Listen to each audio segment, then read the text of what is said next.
دومین مرحله رزمایش پیامبر اعظم 19. در این رزمایش واحدها و رسته‌هایی چون هوانیروز، توپخانه، زرهی، تکاور، نیرو هوایی، تخریب، پهپاد، قرارگاه کربلا، تیپ صابرین و تیپ نیرو مخصوص امام حسن مجتبی عملیات‌های مختلفی را در جهت از بین بردن استحکامات دشمن به اجرا می‌گذارند. یکی از اهداف رزمایش پیامبر اعظم 19 کار جدید ما پهپادها و ریزپرنده‌ها هستند. ریزپرنده‌های نیروی زمینی سپاه که در این رزمایش به کارگیری می‌شوند فاتر نام دارند. ریزپرنده‌هایی که منطبق با هوش مصنوعی با سر جنگی شدیدالانفجار و پاششی ضد نفرات نقاط مد نظر را مورد هدف قرار می‌دهند.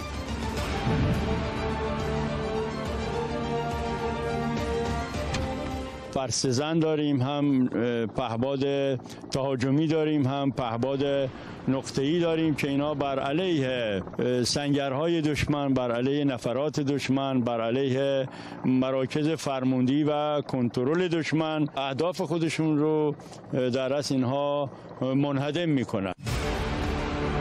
استفاده از تجهیزات نوین نقطه زن سازمان رزم سپاه، همچنین الحاق پهپادهای مهاجر 10 و رونمایی از موشک‌های جدید قائم 118 با حضور رئیس ستاد کل نیروهای مسلح در منطقه عمومی رزمایش پیامبر اعظم 19 حالا روند اجرایی عملیات‌های مختلف نیروی زمینی سپاه را در رزمایش پیامبر اعظم 19 تا ساعاتی دیگر متفاوت می‌کند. رزمایش‌های قبلی عمده سلاحایی که به کار می‌گرفتیم دقیق زن بود.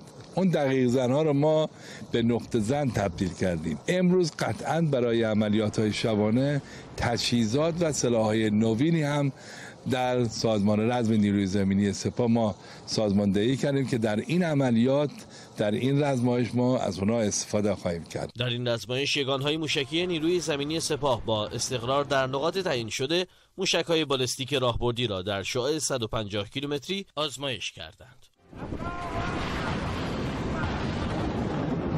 استفاده از موشک‌های فجر قاسم و همچنین اجرای عملیات‌های تاکتیکی رزمی پهپادی در روز و شب از ویژگی‌های مهم رزمایش پیامبر اعظم 19 است. مهران نیکندیش، خبرگزاری